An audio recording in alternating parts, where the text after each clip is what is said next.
I always believed proposals were sacred. Kneeling under the stars, holding a ring that carried silent promises of forever, that's how I always pictured it. And when it finally happened to me, under a sky burning with sunset light, I thought, this is it. The moment girls dream of. His name was Ryan Carter, 29 years old, a charming software consultant with the kind of boyish grin that made even cynics believe in magic. I met him at a charity event, one of those fancy fundraisers with candlelight, string quartets, and just the right amount of wine. He made a joke about the appetizers. I laughed. We kept talking long after the band had packed up. That night, he drove me home and didn't ask to come inside. That should have been my first clue, he was too perfect.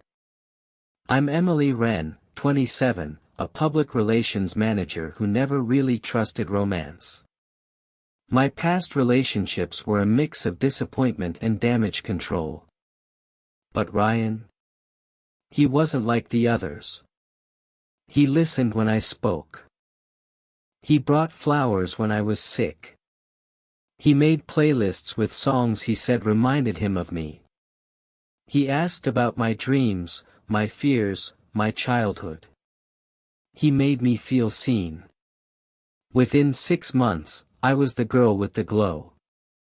My friends teased me, called me Mrs. Carter, before it was even official. My mother cried when I told her I thought he might be the one. My heart believed it too. Every little sign pointed toward forever.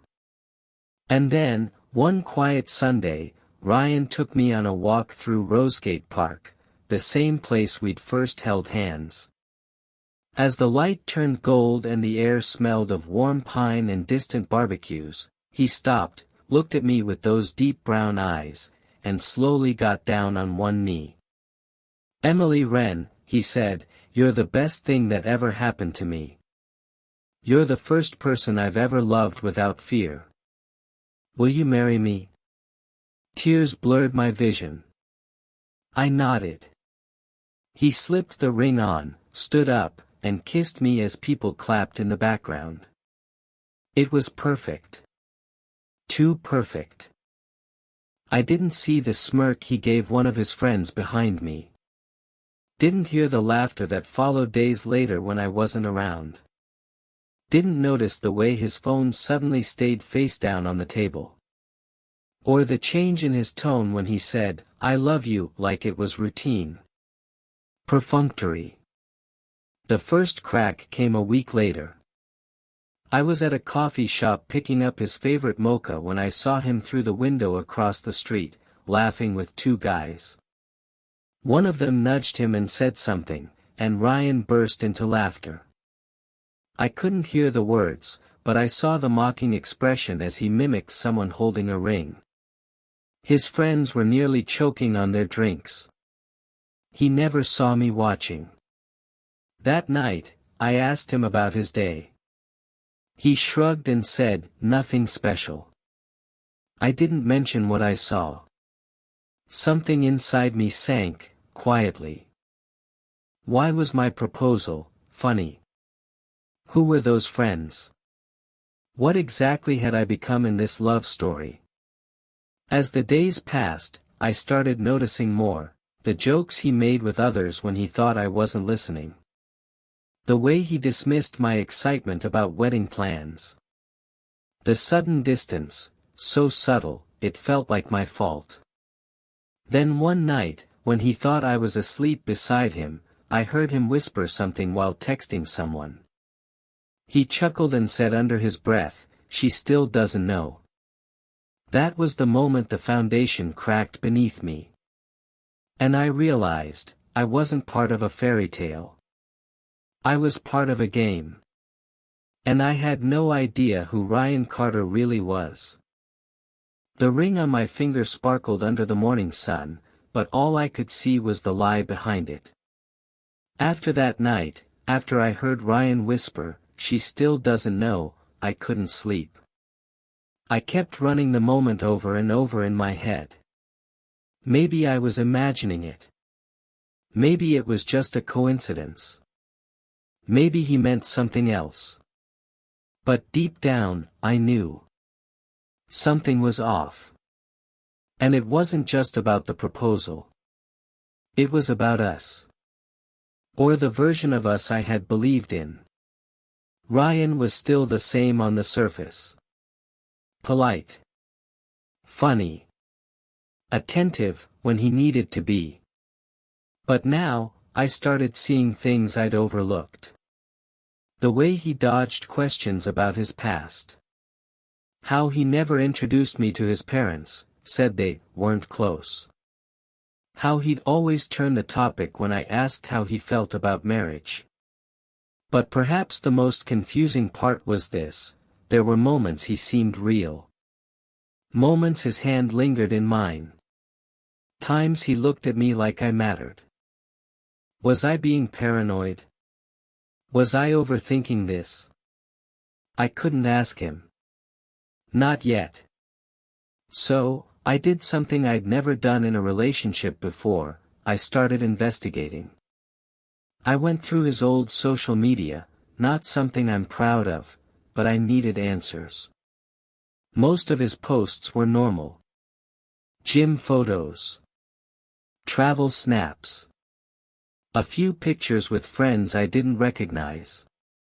Then I found one that froze my blood. 2 years ago. A bachelor party. Ryan, wearing a fake tuxedo shirt, holding a beer, surrounded by guys. One of them commented, "Let's see which poor soul you trick next. Can't believe you almost pulled it off with Jenna."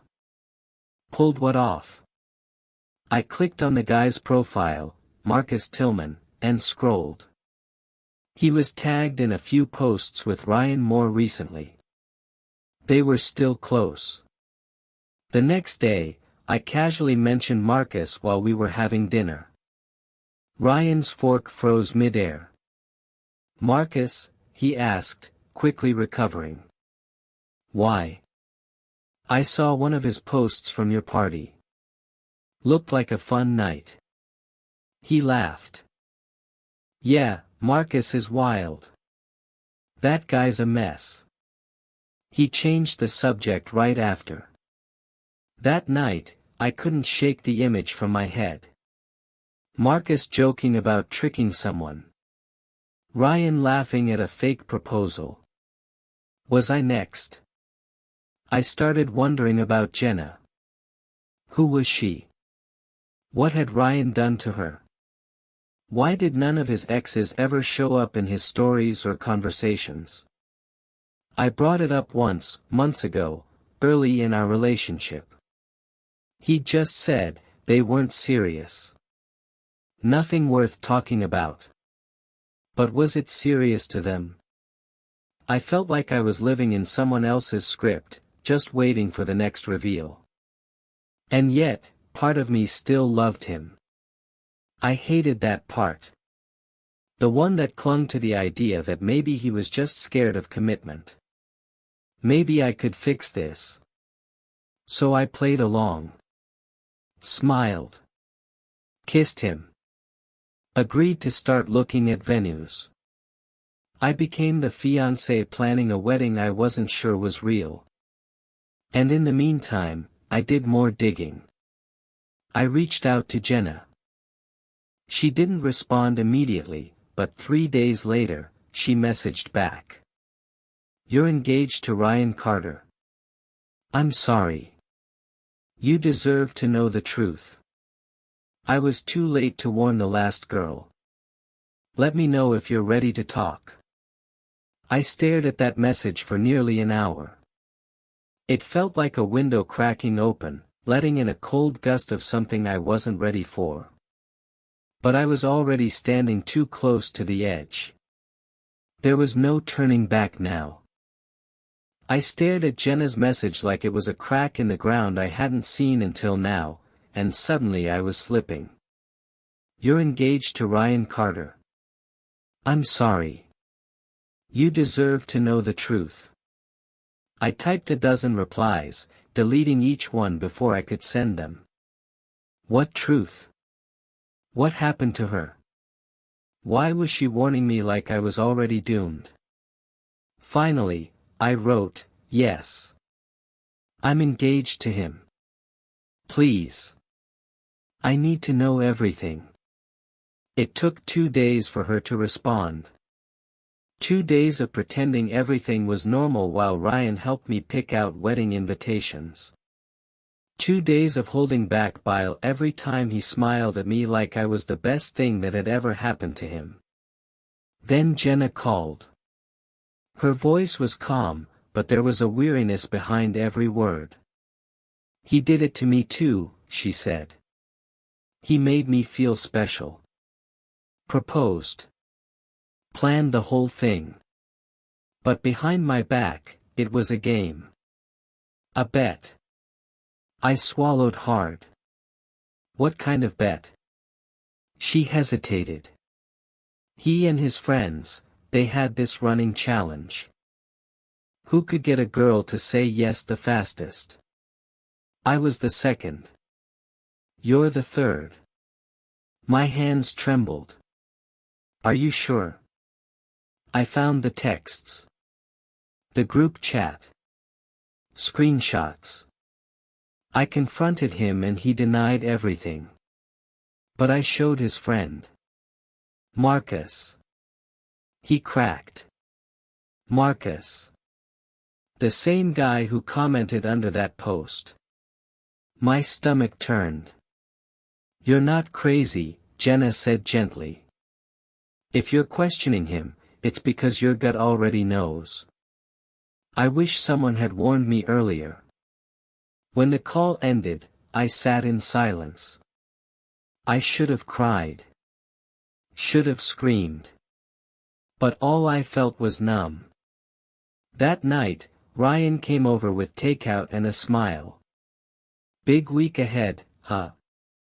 Got the cake tasting booked. He leaned over to kiss me, and I forced a smile back. Yeah. Big week. But something changed after that. I stopped seeing him through rose-tinted lenses. I started seeing the cracks. Like how he always made sure I paid for things. How he'd roll his eyes when I talked about my job, saying it was cute that I was passionate about something that barely paid. Or how he never once introduced me to his siblings, even though I saw family pictures on his phone.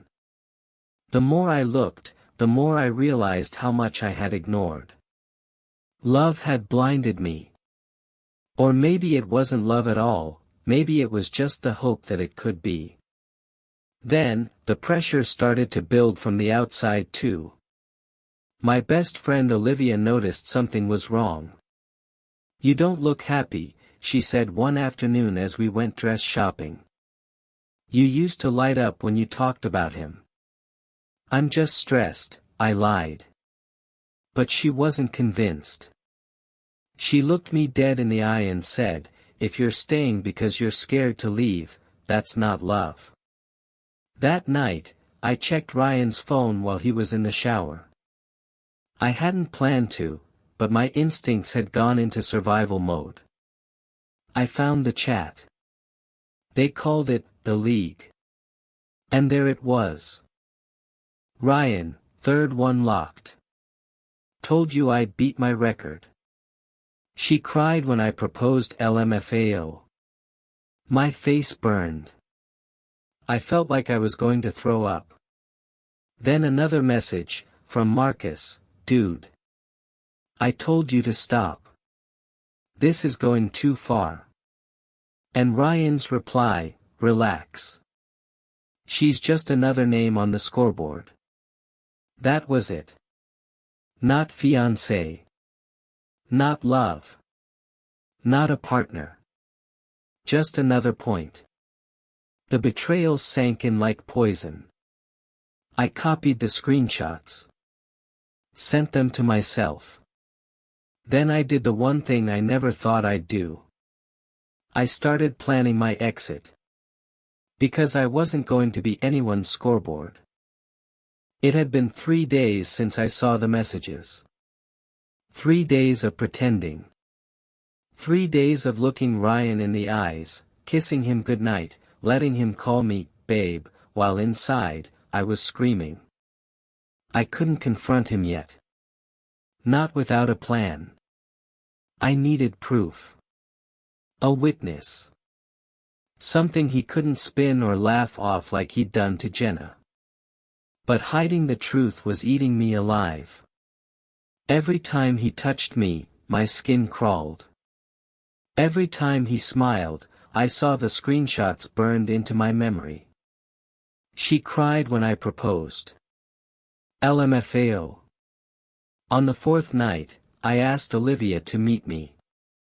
We sat in her car in the parking lot of a 24-hour diner, steam fogging up the windows as I showed her the chat thread on my phone. She didn't say a word for a long time. Just scrolled. Then she exhaled slowly, her voice trembling. He's a monster. I don't know what to do, I whispered. Do I just leave? Or do I make sure he never does this to anyone else again? She turned to me. Emily, if you walk away without exposing him, you'll always wonder how many more girls he'll hurt. You know he won't stop. That night, I barely slept. Ryan was lying beside me, peacefully, like nothing was wrong. Like my life wasn't unraveling with every breath he took. And then something happened. He rolled over in bed, still half asleep, and mumbled, "Can't wait to see the look on Marcus's face when she finds out." He laughed. Laughed. I laid there, stiff, my eyes open in the dark. That was it. No more doubt. No more hoping he could explain it all away. He knew what he was doing. He was proud of it. The next morning, I texted Marcus. I know everything. I need your help. He replied within minutes. I didn't want to be part of it anymore. I'm sorry. What do you need? We met at a quiet park that afternoon. He was nervous, looking around constantly, as if Ryan might jump out from behind a tree. I saved the full chat, Marcus said. From the beginning. Even the old messages. He deleted his side, but I've got it. He handed me a flash drive. He's going to deny everything, you know that, right? I'm not giving him the chance. That night, I invited Ryan to dinner. Candlelight. His favorite pasta. Music playing softly in the background. I wanted tonight to be special, I said, smiling as I poured him wine. He grinned, completely fooled. You're amazing, you know that. I'm lucky. I sat across from him, watching the man who had manipulated me, who had made a game of my heart, who had mocked my tears. When he lifted his glass, I lifted mine too. And then I pressed play on my phone. The audio message was crystal clear, third one locked. Told you I'd beat my record. She cried when I proposed, LMFAO. Ryan froze, wine glass midair. I stared at him. Still feel lucky. His face drained of color. Emily. Where did you get that? I leaned forward. Let's not insult each other by pretending anymore. I know everything. Jenna. Marcus. The bet. The league.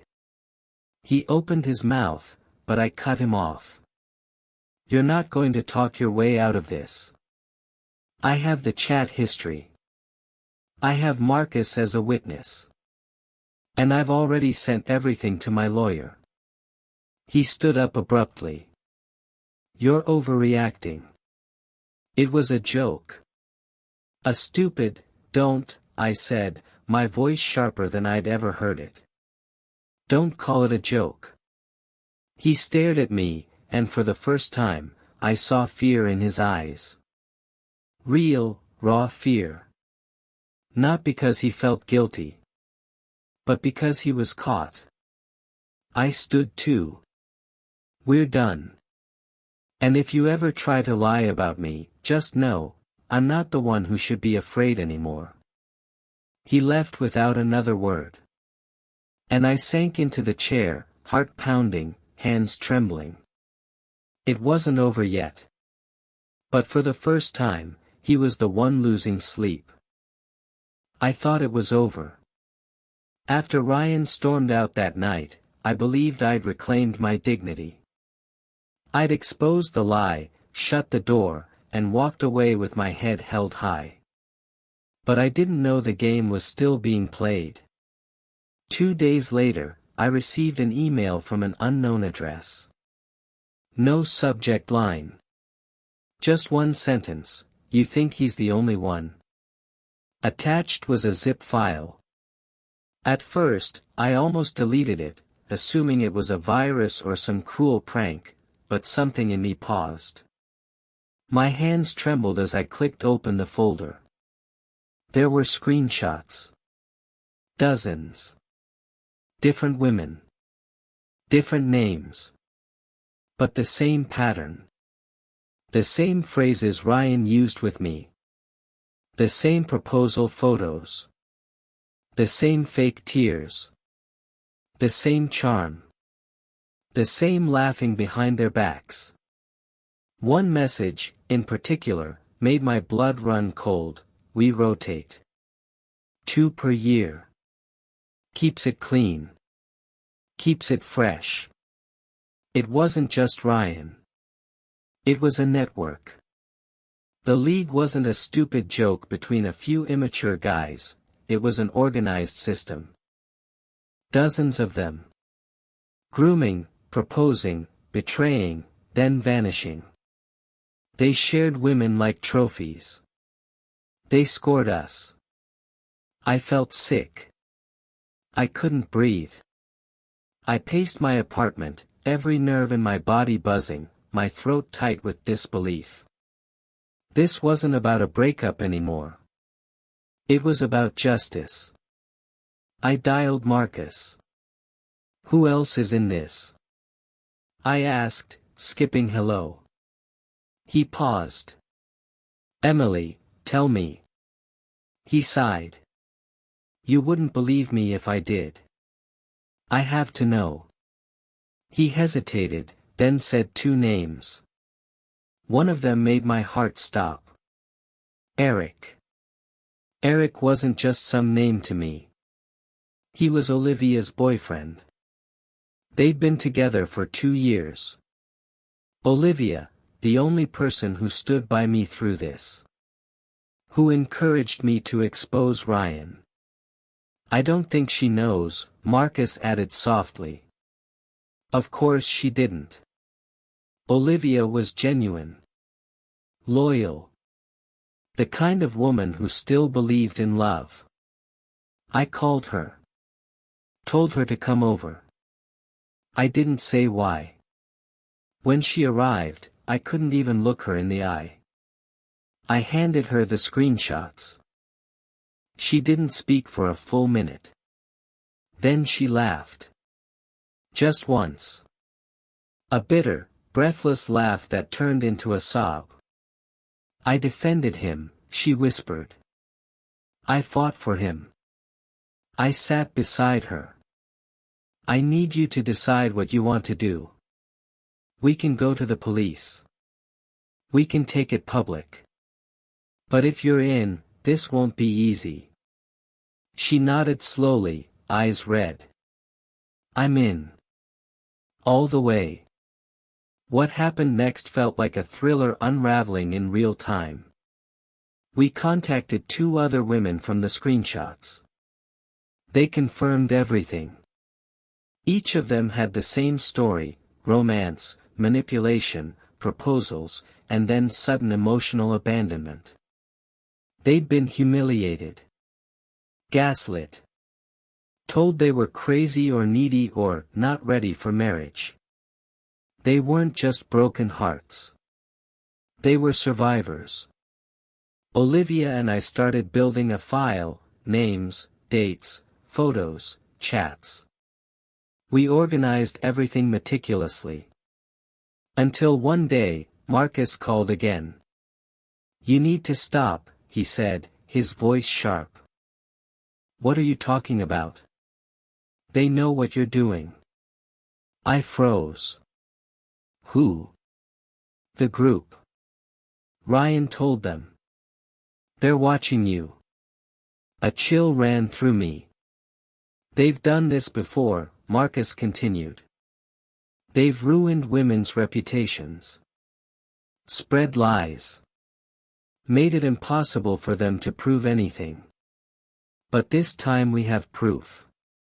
And they have reach," he replied. "One of them works in law enforcement. Another's in tech security. They're not stupid."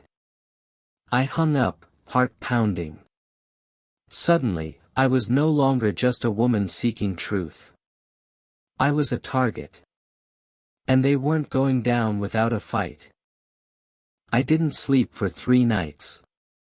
Every shadow outside my window felt like a threat. Every unknown number on my phone made my heart skip. But Olivia and I didn't stop. We'd started something, and no matter how afraid we were, we owed it to every woman who'd been humiliated, discarded, or broken by the League. And then, we got the break we didn't see coming. One of the women we'd contacted, Jasmine, reached out again. She hadn't told us everything.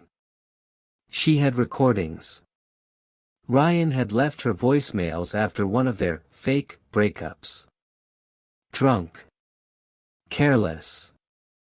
In one, he said, "You think I care? We do this every year. It's not real. Never was." In another, "I made her cry on proposal day. Did I win?" Laughter followed. Loud. Ugly. He was bragging to someone. We couldn't tell who, but it didn't matter. It was enough. We uploaded everything to a secured drive, encrypted and backed up in 3 places. Then we took it to the journalist Olivia knew from college, someone who had once exposed a medical scam and wasn't afraid to burn bridges. Her name was Ava. And she was furious. "This isn't a breakup story," she said. "This is systemic emotional abuse. Weaponized manipulation. I'll cover it, but you need to be ready for war." We were. 3 weeks later, her exposé went live. The headline was brutal: "The League, inside a secret brotherhood of fake proposals and public humiliation." Names were redacted, but the voices weren't. Clips from the voicemails. Screenshots. Timelines. My face was blurred, but my words were clear. Within hours, it exploded across social media. Women started coming forward. More than we ever imagined. And then, Ryan responded. A video. Slick lighting. Cold, rehearsed charm. "This is a coordinated attack," he said smoothly. "A few bitter exes trying to destroy reputations for clout. None of it is true." He smiled. He smiled. And just like that, the world was divided. Some believed him. Some believed us. But then, something miraculous happened. Marcus stepped forward. Publicly. He posted his own statement: "I was part of the League. I watched it happen. I didn't stop it. And I was wrong. Emily isn't lying." That broke the dam. The journalist released a second wave of evidence: this time naming 2 members of the group whose employers had already launched investigations.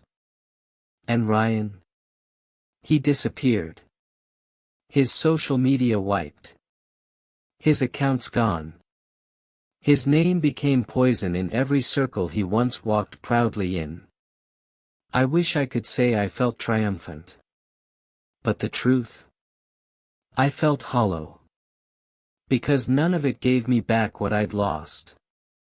Not the trust. Not the joy. Not the innocence. But it gave me something else. Voice. It gave me power I never knew I had. I started writing. Talking. Visiting women's groups. Olivia joined me. So did Jasmine. Together, we turned our pain into purpose. And then, just as I thought the story was over, I received a letter in the mail. No return address. No sender. Just my name, handwritten. Inside was a photo. It was me. The night he proposed. Kneeling. Crying. Smiling like a fool in love. On the back was a message, "You were never supposed to win." No signature. Just that. For a moment, I froze. Was it a warning? A threat? A game? I stared at the photo, then slowly tore it in half, and threw it into the fire. Because they were wrong. I did win. Not because I exposed them. But because I survived them. And now, I help others survive too. It's been almost a year since I burned that photo. Since the world found out what Ryan and his league were doing to women. Sometimes, it still feels unreal, like a dream I can't quite wake up from. But not a nightmare anymore. Now, it's a memory I've turned into meaning. The weeks after the exposé were intense. I received hundreds of messages, some from strangers, others from women I'd never met who shared their own horror stories. Some told me they finally left toxic relationships after hearing what I'd gone through. Others just said thank you, for having the courage they didn't. That's what kept me going. I could have vanished. Hid away like Ryan did. Deleted my accounts and started fresh somewhere no one knew my name. But I didn't. I started a podcast with Olivia. It's called Her Side.